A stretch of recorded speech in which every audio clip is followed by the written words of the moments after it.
Hey everybody, this is Casey with Aligned Astrology again. And I just wanted to talk to you all today about the full moon in Scorpio. And having a full moon in Scorpio places the moon in its fall in the sign of Scorpio. When we think about the sign of Scorpio, it is the feminine fixed water sign of the zodiac. And having the moon in this place is not the best place for the moon. The moon is correlated with our attachments. It can be correlated with our emotions, how we choose to express ourselves. And this also can be correlated with our family, the nurturing experiences in our life. So when the moon is in Scorpio, it can bring about a time of, especially during this full moon, a time of cutting, a time of separation, a time of letting go, removing things from our experience that we are no longer passionate about, things that no longer serve us. So having this full moon in Scorpio is bringing about a time in each rising sign's experience to let go of something and follow what is lighting us up internally. This full moon is in an opposition to the sun, obviously, during a full moon, and Uranus. So having Uranus conjoin the sun in the sign of Taurus in opposition with this moon brings us uh, an experience that opens the doors for us to see what we really want, what we want to be a part of, and clearly will show us what is standing in our way from achieving these things or moving in this direction. So it's a very powerful full moon. It's an opportunity to let go, to experience new, grand things. So let's pull up the charts so we can take a look at each rising sign.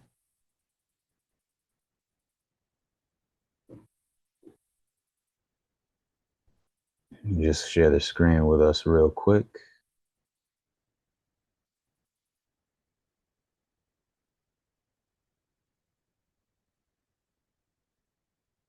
Now here today we can see that the sun and moon are perfecting for our full moon in Scorpio. And we're going to start with our Aries risings. Having Aries in the first house places this full moon in the eighth house. The eighth house can be considered as the esteem of others, or the blood bank, my teacher likes to call it. This is the place where you seek outside of yourself to receive. It can also be correlated with your partner, your one-on-one relationships, and how they see you. Not to mention, this can be the house of karma, times of karmic cycles coming to an end.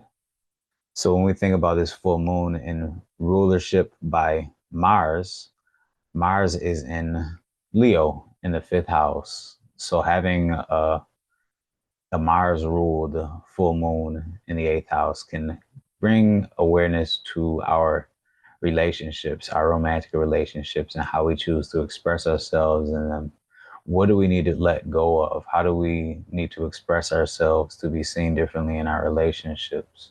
And having Uranus in conjunction with the sun in the second house of assets, of self worth, skills, talents, and abilities can show that what we need to be moving towards is something of benefit to ourselves that can bring service into our lives, that in turns benefits our relationships, the people around us, and how we choose to express in the world of entertainment. So for our Aries risings, notice what's coming up. Notice what you need to let go of in order to share yourself in a more authentic way of creativity. Let's move forward to Taurus risings. Now, Taurus is the fixed earth yin sign of the zodiac.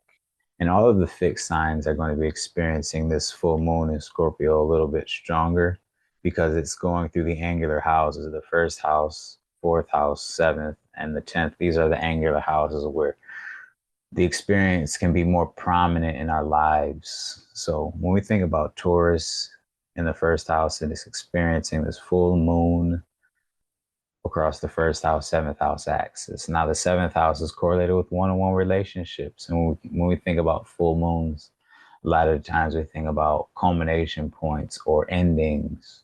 So it doesn't necessarily mean a relationship's coming to an end, but it can mean that there's an opportunity for change in relationships to come about. And when we look at the rulership from Mars in the fourth house in Leo, the fourth house is correlated with our home, family, foundation, our upbringing, can also be correlated with our father in some cases. But having this full moon and its fall in Scorpio in the seventh house can show that the way that we may have been expressing ourselves in our relationships isn't quite beneficial anymore to ourselves. It isn't beneficial to our partners. So it's important for us to see ourselves through the mirror of partnership and notice what we need to change, what we need to let go of in order to seek a passionate connection in these one-on-one relationships. And with we have Uranus in our first house is a Taurus rising in conjunction with the sun during this full moon in Scorpio can bring to light things about ourselves that are going to change dramatically.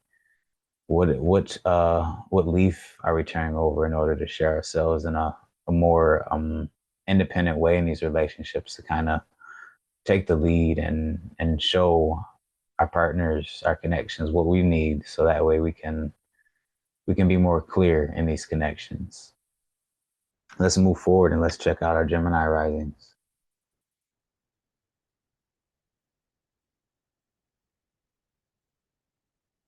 Gemini rising is going to experience this full moon in Scorpio in the sixth house. The sixth house is correlated with our work, it's correlated with the health of our physical body. Sometimes it's going to be correlated with our mental health, depending on your planetary placements in your natal chart.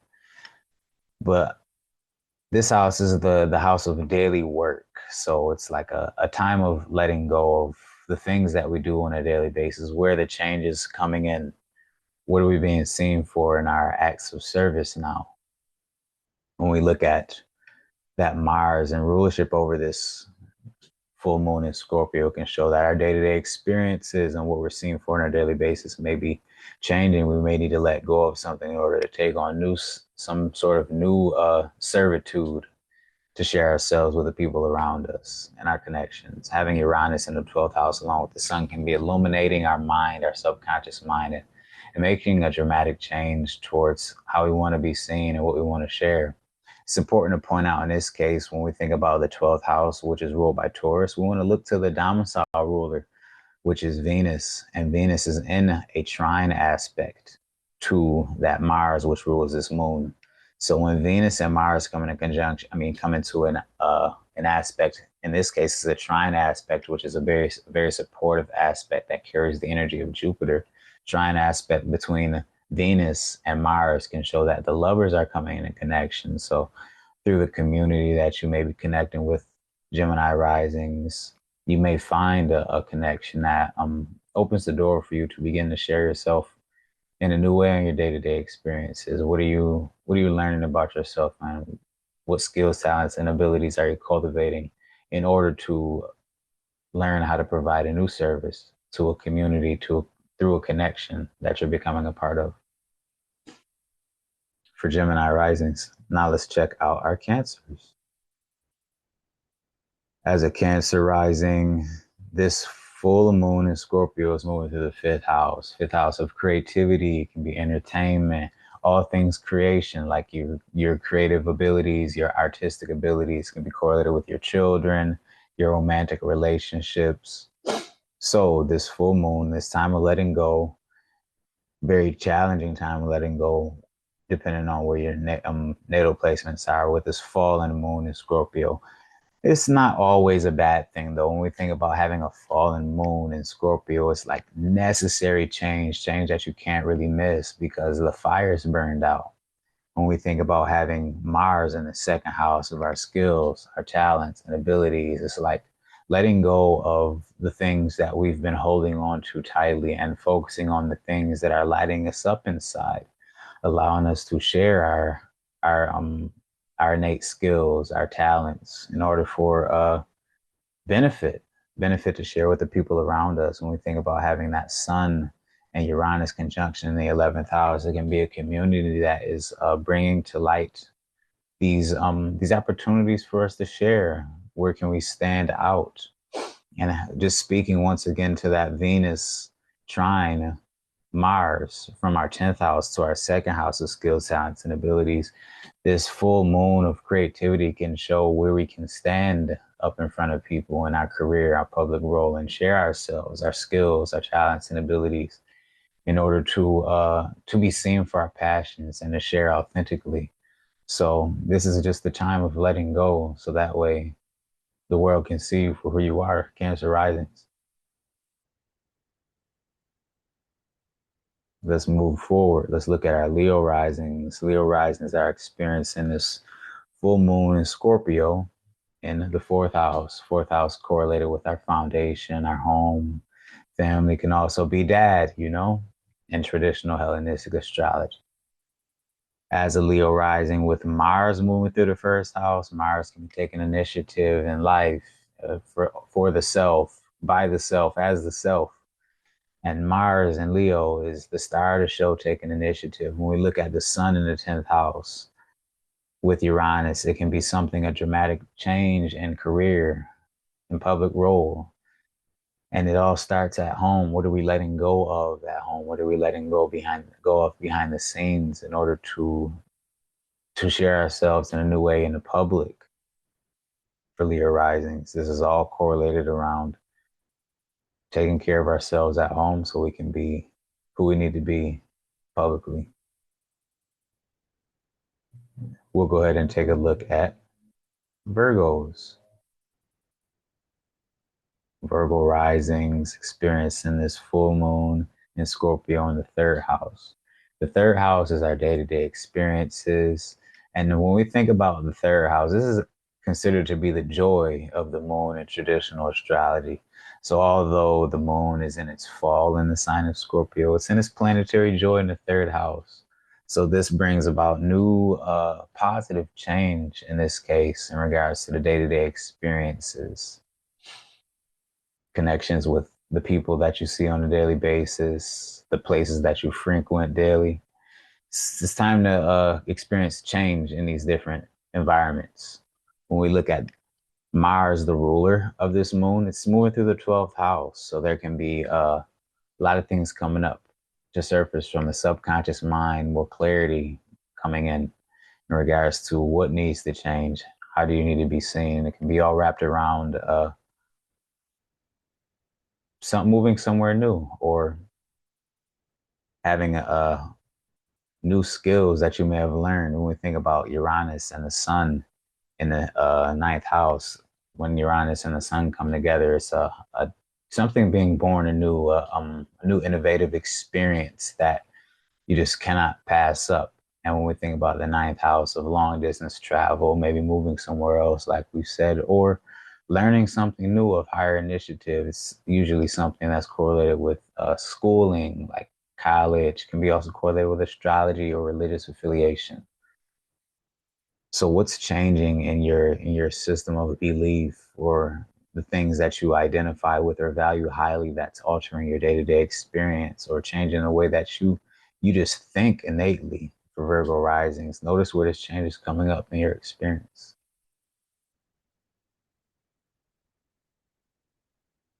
As a Libra rising, this full moon's moving through the second house of our self-worth, our assets, our financial well-being. It could be our skills, our talents, the things connected to us, but that aren't actually us. When we have the Mars, the ruler of this house, the second house, moving through the 11th house of community, it can show that a community connection, acquaintances can open the doors for us to gain new talents or let go of something that we have been holding on to in order to connect with a new group that opens the doors to our true connections and passions that we've been not putting all of our heart into. When we have Uranus and the sun in the eighth house of the esteem of others or the house of karma, this can show that karmic cycles are coming to an end where sowing our last seeds so that way we can move on to a new experience and new connections and gain from what we've learned and share to receive.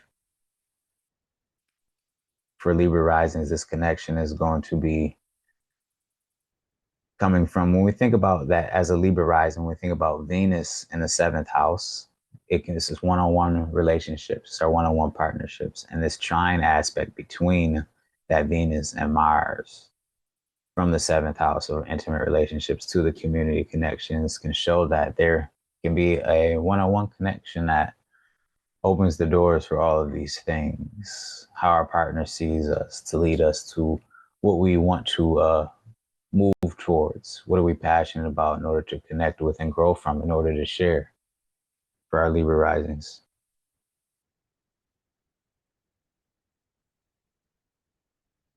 Scorpio risings, fellow Scorpio risings, welcome back. Happy to have you. This moon, this full moon is moving through the first house. The first house is correlated with our identities, correlated with ourself, how we express. Now the moon is correlated with the emotions and can be correlated with the mind.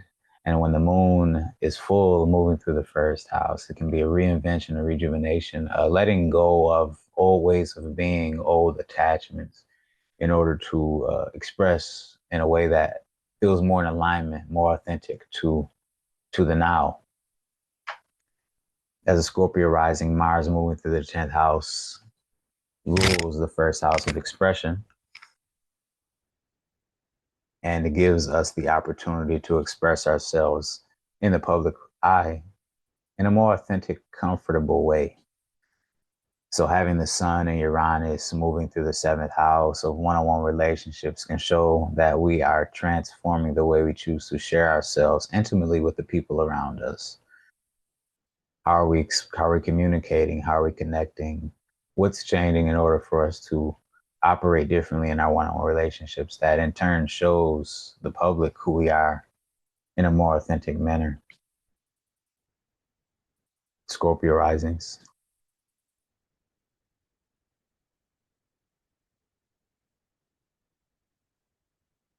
Sagittarius rising is taking a look at this full moon in Scorpio moving through the 12th house. 12th house correlated with the unconscious, the subconscious mind, the things we don't necessarily see about ourselves. It's also important to mention. It's also important to mention that when we take a look at the 12th house, it's the place of exile, or can be seen as the hidden enemies in traditional astrology. Now, that doesn't necessarily pertain to enemies outside of ourselves. We can be our own hidden enemy.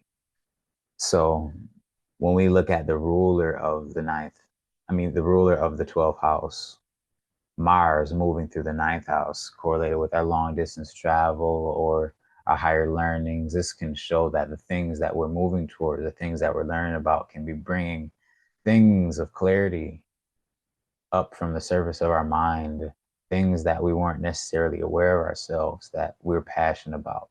We're finding out what creative endeavors we want to move towards, thinking about Venus in the fifth house and a trine aspect to that Mars. What are we moving towards? What are we embarking on in order to be a creative, in order to learn, in order to share these things that we're going to learn? When we look at the Sun and Uranus in the sixth house of work, of service, of health, it can show that there's a change in our daily workings. What are we putting effort into in order to cultivate skills, talents, in order to be service to the people around us? So that way we can be that creative that receives for simply sharing themselves as they are. For Sagittarius risings, Capricorn risings experiencing this full moon in Scorpio in the 11th house of community, of good fortune. It's the acquaintances that help you out. When we think about this, it's a culmination, a time of letting go. What communities are you releasing in order to move into new communities? When we look at Mars in the eighth house, it is the house of karma. It's the house of receiving from outside sources. When we want to look at the Sun, Uranus opposition to the moon here in Scorpio shows this is the house of creativity. It's the house where we we learn our skills, we learn our abilities in order to share with the people around us. What are we doing as Capricorn risings in the sign of Taurus? Where is our creativity coming from? What are we what are we cultivating? What's becoming new in our experience that we connect with our community in a different way? Capricorn risings, let us know where this is coming up for you.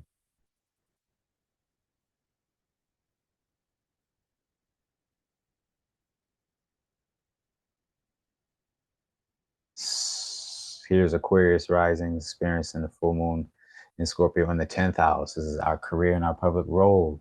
Now, when we think about the moon and its fall in Scorpio, it's our passions that are dying out. We know this portion of our career no longer serves us, and now we have to let go of these things in order to find something new.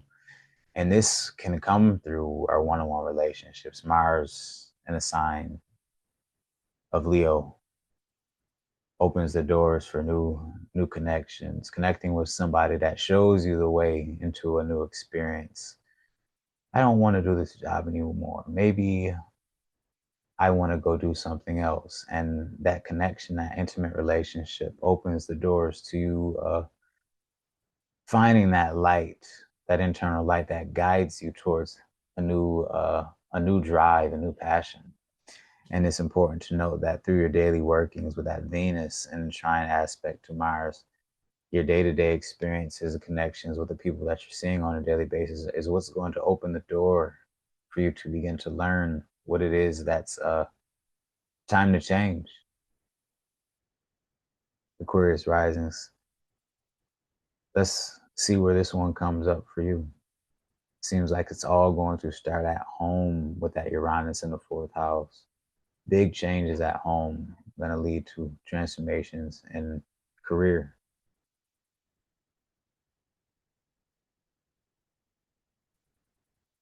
For the final sign of the evening, Pisces risings experiencing full moon in Scorpio in the ninth house. Long distance travel, our higher learnings, which are the initiatives that we move towards based off our innate passions. What are we letting go of? What belief systems have served us and are dissolving now? When we have Uranus and the sun in the third house of our day-to-day experiences, this can be a daily transformation, finding ourselves around different people, connecting with different people, and being in different places just to open the doors to new insight, new insight on what we want to learn, who we want to connect with, who we want to believe, and experiencing the changes in our values. Having Venus in our second house of skills, talents, and abilities, making that trine over to Mars, the ruler of this full moon in Scorpio, can show that our new skills are opening the doors for us to be of service in different ways and can be in turn changing our daily experience, connecting us with people in a different light and opening the doors for us to begin to move down a path of higher learning through these different skills. So as these things change for you Pisces risings, be the guiding light.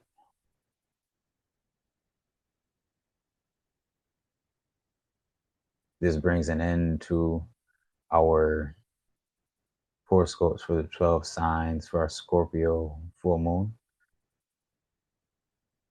It's important to notice that when we have Uranus conjoining the sun, it brings something new into our experience, a dramatic change, and this opposition to this full moon in Scorpio just allows us to see it clearly and to know that something's no longer serving us. And there's clarity right around the corner around where we need to go. So just watch and listen and see what shows. Until next time, this is Align Astrology. I'll see you soon.